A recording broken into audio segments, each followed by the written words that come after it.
There are more people alive today who claim Celtic ancestry than there are people who ever lived in ancient Celtic Europe. 80 million people trace a line back to Ireland alone. Add Scotland, Wales, Cornwall, Brittany, and the vast diasporas in North America and Australia, and the number swells past anything the historical population of the Celtic world could ever have produced through ordinary reproduction. That number alone should tell you something. The word Celtic was never really describing a bloodline, it was describing something else. And for over a century, nobody could quite agree on what. Ancient DNA has finally started to answer the question. The answer is not the one most people wanted. For most of the 20th century, the word Celtic conjured a specific and comforting image. A single ancient people, originating somewhere in Central Europe around the Alps, who spread outward across the continent during the Iron Age, carrying a shared language, shared art, shared religious practices, and this was the assumption that mattered most: a shared bloodline. Ireland, Scotland, Wales, Brittany. All of it was understood as the western edge of a single Celtic migration, the last refuge of a people who had once dominated Europe from Iberia to Anatolia before Rome and the Germanic tribes pushed them to the Atlantic fringe. This picture was built almost entirely from two sources that do not actually agree with each other nearly as well as the popular narrative pretended. The first was classical texts. Greek and Roman writers who used the word Keltoi or Galli to describe various peoples they encountered, often with only the vaguest sense of whether those peoples had anything in common beyond geography and a general reputation for being formidable in battle. The second was material culture. The Latin artistic style, with its flowing curvilinear patterns, and the Hallstatt burial traditions that preceded it, both centered on Central Europe and both undeniably influential across a huge swath of the continent. From these two sources, generations of scholars built an entire ethnic category. A Celtic people, a Celtic race, in the language of an earlier and less careful era. And crucially, a category that got projected backward onto the British Isles and Ireland, where no Roman or Greek writer had ever actually used the word Celtic to describe the local population, and where the archaeological connection to the Latin Central European heartland was always looser and more indirect than the mainland version of the story required. By the 20th century, this had calcified into national mythology. The Irish were Celts, the Scots were Celts, the Welsh were Celts. Each nation built cultural revival movements, tourism industries, and political identities around the assumption of a shared, ancient, distinctly non-English bloodline stretching back to Iron Age migrants from the European mainland. The irony, which few people pause to notice, is that the ancient Irish themselves never called their own ancestors Celts. The term is not native to Irish or Scottish tradition. It was imported by 18th century antiquarians and linguists, who noticed that the Irish and Scottish Gaelic languages, along with Welsh and Breton, belonged to the same language family as the Gaulish spoken by the people Caesar had fought on the European continent. From that linguistic observation, an entire ethnic and racial category was constructed retroactively. One that ancient Irish sources, writing their own myths and genealogies centuries before any Roman ever used the word Keltoi to describe anyone in Ireland, had no concept of it all. Then archaeologists and geneticists started looking at the actual population history of the British Isles. And the migration they found did not match the timeline the Celtic story required. The most direct challenge came not from a single dramatic discovery, but from an accumulation of genomic surveys throughout the 2010s that mapped, in increasing detail, exactly when and how the population of Britain and Ireland changed over time. What they found was a genetic transformation, but one that had already happened by the early Bronze Age. Roughly 2500 to 2000 BCE. 1,000 years or more before the Latin culture that supposedly defined Celtic identity had even emerged in Central Europe. This earlier transformation was driven by the bell-beaker phenomenon, migrants carrying steppe-related ancestry who swept into Britain and Ireland and, according to the genetic data, replaced somewhere in the range of 90% of the existing Neolithic population's ancestry within a few centuries. This is the genetic event that actually reshaped the deep ancestry of the British Isles. It happened at the dawn of the Bronze Age. It had nothing to do with the Iron Age Latin culture that the word Celtic is supposed to describe. By the time actual Latin-style artifacts and burial practices started appearing in parts of Britain, centuries later, the population's genetic profile was already largely set. There is no clear genetic signal of a large-scale Iron Age migration from Central Europe into Britain or Ireland corresponding to the spread of Celtic material culture. The people were already there. What arrived, it appears, was largely the culture.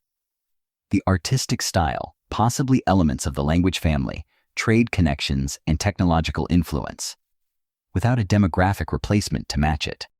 This is the finding that quietly detonates the 20th century Celtic narrative. If the ancestors of the Irish and the Scots and the Welsh were genetically in place 1,000 years before anything resembling Celtic culture reached the British Isles, then Celtic was never a bloodline that migrated west. It was a cultural and linguistic package adopted by populations that were, at the level of ancestry, already local. The most detailed single study to examine an actual Celtic period population came in 2023, published in Nature Human Behavior, and led by researchers including Joscha Gretzinger, working with archaeological material from Iron Age burial sites in Germany and Britain connected to the broader Hallstatt cultural sphere. The archaeological tradition that predates and feeds into Latin.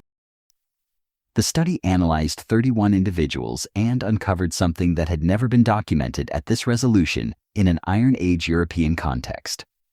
A large extended family group, spanning multiple generations, buried across several related cemetery sites. Genetic analysis revealed that this kinship network was organized around continuity through the female line. Women and their descendants remained tied to the community's core lineage, while men appeared to marry in from outside the local group at a striking rate.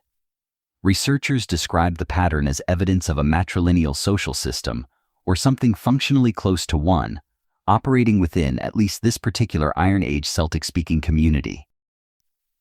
This runs directly against nearly every assumption embedded in the popular image of Celtic society, which, filtered through Roman commentary about fierce warrior chieftains and dramatic later medieval legend, has always leaned patrilineal and patriarchal in the public imagination. The genetic data from this study suggests that, at least in some Celtic-speaking Iron Age communities, descent, land inheritance, and social continuity may have run through women, with men moving between communities to marry, not the reverse.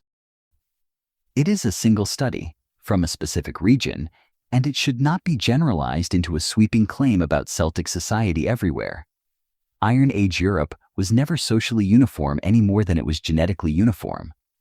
But it is a genuine data point, extracted directly from bones rather than assumed from later legend or Roman stereotype, and it demonstrates something important about the entire field. Every time ancient DNA gets applied to a specific Celtic period cemetery, it tends to reveal a social structure more particular, more locally specific, and less like the generic imagined Celt than the popular narrative assumed. Put the two findings together, and the picture that emerges is considerably more interesting than either a simple migration story or a simple continuity story. Celtic identity, at the level of genetics, appears to have spread primarily as culture. Language, art, technology, and social practice moving across a Europe whose underlying population had, in most regions, already been established for centuries before any of it arrived. This does not mean there was no movement of people at all. Trade networks moved individuals constantly, and the Hallstatt kinship study shows genuine, real, demonstrable movement of people between communities at the individual and family level as part of ordinary Iron Age life. But it was not the large-scale population replacement that the old Central European migration to the Atlantic fringe story implied. What this means for the 80 million people around the world who claim Celtic ancestry today is not diminishment. It is a different kind of continuity than the one usually advertised. Their genetic roots in Ireland, Scotland, Wales, and Brittany trace back further than any Iron Age migration, deep into the Bronze Age population established by Bell-Beaker ancestors, and further, still into the Neolithic and Mesolithic populations that Bell-Beaker ancestry itself absorbed and mixed with on arrival. Being Celtic, genetically, does not mean descending from a specific wave of Iron Age migrants who carried the label West. It means descending from populations who were already living on the Atlantic edge of Europe long before that label existed, and who at some point adopted a shared language family and cultural framework that archaeologists and later nationalists alike came to call Celtic. The word did real work.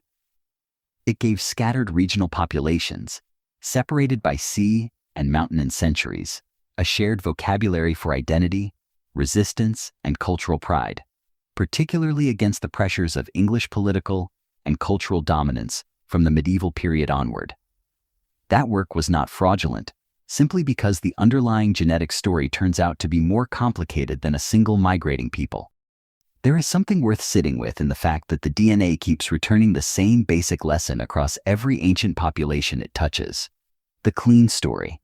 One people, one migration, one bloodline, one origin point on the map, is almost never what the evidence shows once it is examined closely enough. What the evidence shows instead is nearly always a convergence. Local populations meeting incoming ideas, sometimes incoming people, and building something new out of the encounter that later generations simplify into a tidier story than the genetics can actually support. The Celts were never a single migrating people sweeping west across Europe and settling the Atlantic fringe as conquerors or colonists. They were, in significant part, the people who were already there. Communities with roots stretching back to the Bronze Age and beyond, who took on a shared cultural and linguistic identity that spread further and faster than any group of migrants physically could have. That does not make the identity less real. If anything, it makes it more remarkable. A culture powerful enough to be adopted, again and again, by distinct local populations across an enormous stretch of the Atlantic world, without needing an army or a mass migration to carry it. Language and art and belief, moving on their own power, taking root in people who were all along already home. Consider what this means for the modern revival movements built around Celtic identity. The Gaelic language schools in Ireland, the Eisteddfod tradition in Wales, the tartan and clan societies of the Scottish diaspora scattered from Nova Scotia to New Zealand.